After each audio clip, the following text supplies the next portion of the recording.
इस कार्यक्रम के पुण्यार्चक हैं श्री पवन जैन कपड़े वाले एवं श्री राहुल जैन इंजीनियर इजराइल, श्री सुरेश जैन पांड्या, श्री मनोज कुमार जैन बूरे वाले, श्रीमती रेणु गर्ग, श्री पवन जैन चांदी, श्री जीवन जैन, हर्ष जैन अहिंसा, श्री रूपेश जैन चांदी, श्री रोहित जैन अहिंसा, श्री सुशील जैन जी नसिया, श्री विनोद जैन हार्डवेयर, श्री अनिल जैन, अंकुर जैन, आर्जव जैन रईस, श्री मुकेश जैन लले छिपीटोला, श्रीमती मंजू जैन कमलानगर, श्री महेश कुमार जैन कमलानगर, श्री ललित जैन मारुति स्टेट, श्री हरीश चंद्र जी सुभाष जैन नायक कमलानगर, श्री सनत जैन बांसवाड़ा, श्री महेंद्र कुमार जैन, श्री सुशील मोहन जैन, श्री सुनील जैन ठेकेदार, श्रीमती ओमवती जैन। जितना श्रद्धान तुम्हारा डॉक्टर पर है उतना ही श्रद्धान तुम्हारा भक्तामृत स्त्रोत पर हो जाए।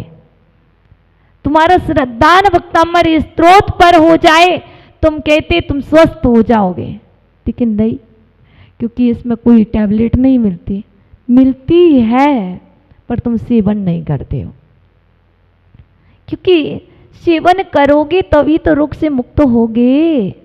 लेकिन है क्या, आज बात चल रही थी कि अभी ऊपर चल रही थी बात, जैन लोगों पर ज़्यादा प्रभाव पड़ता है भक्तामृत स्त्रोत का कि नॉन जैन पर?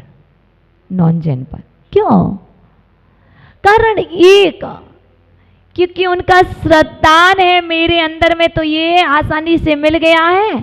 माता जी भी आसानी से मिल गए हैं, चातुर्मास भी आसानी से मिल गया है, भक्तामृत स्त्रोत भी आसानी से मिल गया, बचपन से था, घर में पुस्तक थी, तुम्हारा श्रद्धान नहीं बन रहा। और यदि आपको दुर्लभता से प्राप्त होता तो आपका श्रद्धान बनता। इसलिए अब बिल्कुल चिंता बिल्कुल भी ना करें, क्योंकि आपको पता है सबसे लास्ट में भक्तामृत स्त्रोत यही कह रहा है कि मुझे मोक्ष रूपी लक्ष्मी की प्राप्ति करा रहा है, तो बाह्य लक्ष्मी तो पीछे चक्कर काटेगी, तुम चिंता मत करो। और तुमसे कल भी कहा था, परसों भी कहा था, लक्ष्मी के चक्कर मत लगाओ, लक्ष्मी के चक्कर मत लगाओ, डरो मत, भय मत खाओ। आज तो आप मालूम नहीं उसे निकाल दो, मुझे मालूम है उसे निकाल दो, मुझे मालूम नहीं मुझे क्या है, मुझे क्या है मैं बता दूं, मुझे सम्यक दर्शन है। कोई पूछता तुम्हें कौन सी बीमारी है तो बोल देना मुझे सम्यक दर्शन की बीमारी है। और कौन सी बीमारी है? मुझे सम्यक ज्ञान की बीमारी है। आपसे पूछ रहा है ना कोई, आप बताइए ना, हम बताते हैं आपकी बीमारी का नाम, बोलो मुझे सम्यक दर्शन की बीमारी है ना, मुझे सम्यक ज्ञान की बीमारी है, मुझे सम्यक चारित्र की बीमारी है, मुझे भक्तामृत स्त्रोत पर श्रद्धान की बीमारी है, मुझे मानतुंग स्वामी पर श्रद्धान की बीमारी है, मुझे तप की बीमारी है, मुझे ऊनोदर की बीमारी है, मुझे अनशन की बीमारी है। आप बताइए, यदि आपसे कोई पूछता आपको कौन कौन सी बीमारी है, आप कहते शुगर डाउन होती, आप कहते बीपी हाई होता, बीपी लो होता। अरे जो नहीं है उसको आपने अपना मान रखा है, जो आपके अंदर है उसका तो नाम ही प्रकट नहीं कर रहे हो। हे आपके ऊपर आप बोलने लग जाओ, स्वस्थ ना हो तो कहना। देखो मैं सत्य कह रही हूँ, मैं जीवन जीती हूँ ना, किससे जीती हूँ? आपकी सोच से नहीं जीती हूँ, मैं आपकी सोच से जीवन नहीं जीती हूँ। लोग क्या कह रहे हैं, मैं अपनी सोच से जीवन जीती हूँ। मुझे बीमारी है, पर कौन सी? बस ये अपने ऊपर डिपेंड है। मैं इन बीमारियों में नहीं जीती हूँ कि मुझे टाइफाइड है, सोचो नहीं, मुझे 48 काबों का फीवर है, मुझे रिद्धि मंत्रों का फीवर है। अब बोलो ना, क्यों नहीं बोलते? तो आप ऐसा विचार कीजिए, आपको जितनी जितनी बीमारी उतने उतने मंत्रों को बोलिए कि मुझे नमोकार मंत्र की बीमारी लगी हुई है, मुझे आचार्यों की बीमारी लग गई है, ठीक हो जाओगे। है आपके ऊपर, सोच बदलना है। हमें आपको स्वस्थ करने के लिए कुछ भी नहीं करना, मुझे मात्र यहाँ पर आपके मन को स्वस्थ करना है, मन को भय रहित करना है। और डॉक्टर का काम है आपके मन को अस्वस्थ बनाना। सत्य कह रही हूँ। अब मैंने एक बार क्या हुआ, मैं आपको एक बहुत अच्छी बात बताती हूँ। देखो, बहुत बिल्कुल सत्य बताऊंगी। एक डॉक्टर अंकल मिले मुझे, बहुत अच्छे, यहाँ के नहीं हैं। उन डॉक्टर से चर्चा चल रही थी, उससे पूछा, भाई आप मुझे सही सही बात बताना कि एक डॉक्टर मुझे कुछ बताता, दूसरा कुछ बताता, तीसरा कुछ बताता। तो उन्होंने कहा, माता जी एक बात बताओ, कौन होगा ऐसा जो अपना बिजनेस नहीं चलाना चाहता होगा? बताइए, कौन होगा ऐसा जो अपना बिजनेस चलाना नहीं चाहता होगा? सत्य सभी बताएंगे क्या? नहीं बताएंगे। डॉक्टर भी तो बिजनेसमैन हैं, उन्हें भी तो अपना घर चलाना है, उन्हें भी तो अपना परिवार चलाना ही। जरूरी नहीं कि सभी डॉक्टर सही सही बात आपको बता दें, क्योंकि 50% डॉक्टर तो तुम बीमार नहीं होते हो, तुम्हें बीमार किया जाता है। पहले दवाई दी जाएगी 3 दिन की, कोई फायदा नहीं तो कोई साइड इफेक्ट नहीं, और मन में कह दिया जाएगा आपको ये वाली बीमारी है। सत्य है, बीमारी नहीं है, नहीं है, लेकिन मन के लिए बता दिया गया है आपको बीमारी है। और आपको कोई टैबलेट दे दी फार्मूले में, कह दिया 3 दिन तक लेना, 3 दिन बाद आप आराम नहीं लगे तो फिर आना। अब क्या हुआ, 3 दिन तक आपकी मेंटलिटी में चल रहा, मुझे बीमारी है, अरे अभी तो कुछ नहीं हो रहा था, मेरे पैरों में दर्द नहीं था। तुम्हें पैरों में दर्द है? अभी तो नहीं था, लेकिन पैरों में दर्द और होने लगा। क्यों? मेंटलिटी चेंज हुई ना, साइकोलॉजी चेंज हुई और आप बीमार हो गए। और 3 दिन में आप इतने बीमार हो गए, पुनः से डॉक्टर के पास गए। अब वो डॉक्टर पुनः से क्या करेगा? जांच करेगा, ब्लड टेस्ट फिर से करेगा, फिर उसके बाद कुछ और बताएगा। ये सब चीज़ क्या है? तो हमारे अंदर में यदि कोई बीमारी आई है, एक तो होती है और एक नहीं भी होती, तब भी हम बना लेते हैं। इसलिए आज जिन्हें है भी और जिन्हें नहीं भी है, वो मात्र एक चीज करें कि मुझे बीमारी नहीं है तो वो ठीक हो जाएगी। कैसे? मन को स्वस्थ करने से। मन को स्वस्थ रखना। यदि आप सोचने लगो नहीं माता जी सारे डॉक्टर ऐसे हैं, हम कह रहे ना एकांत नहीं है, अनेकांत है, और सभी लोग बीमार नहीं हैं, ये भी सही है। कुछ लोग बीमार हैं, ये भी सत्य है, क्योंकि हमारी बात को एकांत में नहीं लेना, अनेकांत से समझना। इसी तरह से हमारे पूज्य गुरुदेव कहते हैं, शरीर माध्यम खलु धर्म साधनम। यदि आपको धर्म की साधना करना है तो स्वस्थ होना बहुत अनिवार्य। कौन सा शरीर? आद्यम, आद्यम शरीर माध्यम, तो क्या निकलेगा? आद्यम शरीरम खलु धर्म साधनम। आद्यम मतलब आदि का। पहला कौन सा शरीर? औदारिक, क्योंकि शरीर कितने प्रकार के होते हैं? 5 प्रकार के। इसमें से पहला जो शरीर है औदारिक शरीर, ये धर्म का साधन है, और इस साधन से साध्य की सिद्धि होना है, तो आपको इसका ध्यान रखना होगा, तो परिश्रद्धान भी करना होगा, इस श्रद्धान भी करना होगा। दवाई इस शरीर को स्वस्थ कर पाए या ना कर पाए, वो तो मात्र निमित्त है। देखिए, ये 38 नंबर काव्य है। सोमदत्त नाम का एक वीर पुरुष था, एक बहुत अच्छा सोमदत्त नाम था, और वह हस्तिनापुर एक वीरपुर नगर में रहता था। लेकिन हुआ क्या?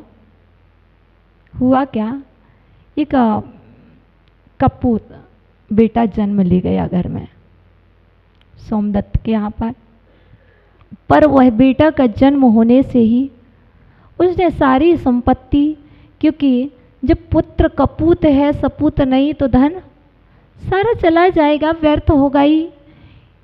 और ऐसे ही कुछ हुआ सोमदत्त के यहाँ, लेकिन पिता वीरपुर में रहते रहते भी पिता को अपना नगर छोड़ना पड़ा, क्योंकि पुत्र के कारण। और पुत्र के कारण पिता नगर छोड़ करके हस्तिनापुर पहुँचे। और हस्तिनापुर पहुँचने पर पिता ने क्या किया, एक दूसरी शादी कर ली। वहाँ पर पहुँच कर के पिता ने एक सुंदरी राजकुमारी मनोरमा थी, उससे शादी भी कर ली। और शादी में दहेज में मिला क्या, एक विजयपुर नाम का नगर मिला। क्योंकि वीरपुर हरा गया था, पुत्र के कारण वीरपुर चला गया था, तो पिता ने चिंता नहीं की कि मेरा पुत्र के कारण वीरपुर चला गया, अब मैं हस्तिनापुर गया तो कहाँ से क्या होगा। अरे पुण्यात्मा जीव कहीं भी जाए, पुण्यात्मा को वहाँ भी सब कुछ मिलता है। घर भी छूट जाए, परिवार भी छूट जाए, यदि तुम्हारा पुण्य है तो तुम्हें वह दूसरी जगह भी मिल जाता है। देखो कोटि भट्ट श्रीपाल के लिए समुद्र में फेंक दिया गया। आप समुद्र को भुजाओं से तैर के पार कर सकते नहीं, लेकिन पुण्य पुरुष भुजाओं से समुद्र को तैर करके घोंघा के जिनालय में सिद्ध चक्र का पाठ कर रहे हैं। क्या है ये, पुण्य नहीं है तो क्या है। ऐसे ही सोमदत्त का पुण्य मनोरमा मिली, और मनोरमा के साथ साथ दहेज में विजयपुर मिला। और वहाँ पर विजयपुर में एक वर्धमान स्वामी नाम के मुनिराज मिले, और उन मुनिराज ने सोमदत्त के लिए उपदेश दिया, हे सोमदत्त आप बड़े पुण्यात्मा जीव हो, आपको अपने पुण्य का सदुपयोग करना चाहिए। कैसे, आपको पुण्य से ये पांचों इंद्रियां मिली हैं, आपको पुण्य से आंखें मिली हैं, आपको पुण्य से कान मिले हैं, आपको पुण्य से ये जेबा इंद्री मिली है, आपको पुण्य से ये नाक मिली है, और आपको पुण्य से ये हाथ मिले हैं, और पुण्य से ये 2 पैर मिले हैं। अब आप इस पुण्य का सदुपयोग कैसे कर रहे हो। तो मुनिराज ने उपदेश दिया, हे सोमदत्त आपको अपने पुण्य का सही सही ठीक ठीक उपयोग करना चाहिए। जी मुनीश्वर, उपयोग करना चाहिए, समझा नहीं। देखो आपको अपने पुण्य को और बढ़ाना चाहिए, पुण्य को गाढ़ा करना चाहिए। आप तो बहुत गाढ़े होते जा रहे हैं, समझ रहे हैं, आप तो बहुत मोटे होते जा रहे हैं, पर पुण्य मोटा नहीं हो रहा है। यदि आपको कुछ करना है जीवन में तो अपने पुण्य को मोटा कीजिए। क्यों? क्योंकि जीवन में संकट नहीं आएंगे, जीवन में बाधाएं नहीं आएंगी। आज आपका पुण्य है, सत्य है, ये परम सत्य कि आज आप यहाँ पर बैठे हो तो पुण्य के कारण बैठे हो। कल भी आपका पुण्य रहे, परसों भी रहे, आगामी समय में भी आपका इससे ज़्यादा पुण्य रहे। तो इसके लिए आपके लिए उपदेश कि आप अपने पुण्य को गाढ़ा कीजिए, आप अपने पुण्य का सदुपयोग कीजिए। कैसे करूं पुण्य का सदुपयोग? विधान करा के करते हैं कुछ लोग, कुछ सिद्ध चक्र को करा करके पुण्य को गाढ़ा करते हैं, कुछ भक्तामर को करा के पुण्य को गाढ़ा करते हैं, कोई चातुर्मास करा के पुण्य को गाढ़ा करते हैं, कोई 10 लक्षण को करा के पुण्य को गाढ़ा करते हैं। ये सब कुछ तो पुण्य को गाढ़ा करने की बात चल रही है। तो मुनिराज ने उपदेश दिया, हे सोमदत्त आपको प्रतिदिन भक्तामर स्तोत्र के 38 नंबर का बकार रिद्धि मंत्र सहित पाठ करना चाहिए। क्यों? आपको अभय यही दिलाएगा। अभय मतलब मृत्यु के मुख से यदि कोई बचाएगा तो आपको ये 38 नंबर का काव्य आपको अभय दिलाएगा। जहाँ पर आपको कोई भय से बंदी बना ले, मरण के भय से आप मरण के मुँह में जाएं, तब भी आपकी रक्षा करेगा। तो ये काव्य करेगा।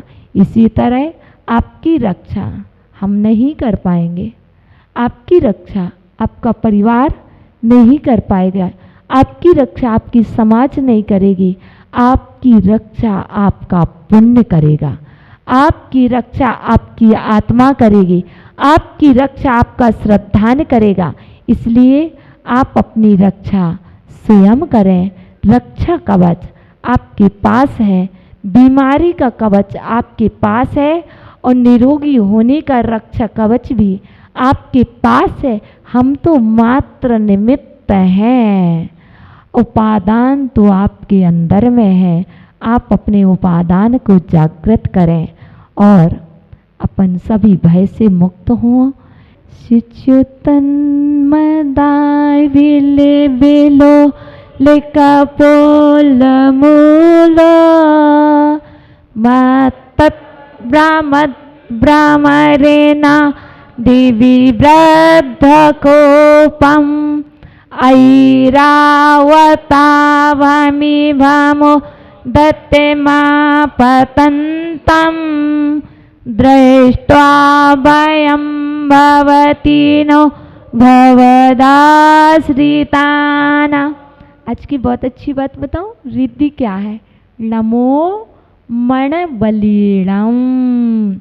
जिन्होंने मन को जीत लिया है वो भय मुक्त हुए। तो क्या है आज के रिद्धि मंत्र?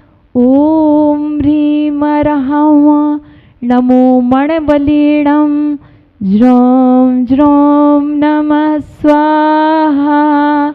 आज की जाप जो सिद्धि मंत्र, इसका जाप अनुष्ठान करते वो मंत्र है ओम नमो भगवते शत्रु विजय रण ग्रामे ग्राम ग्रीम ग्रूम ग्रह नमो नमः स्वाहा।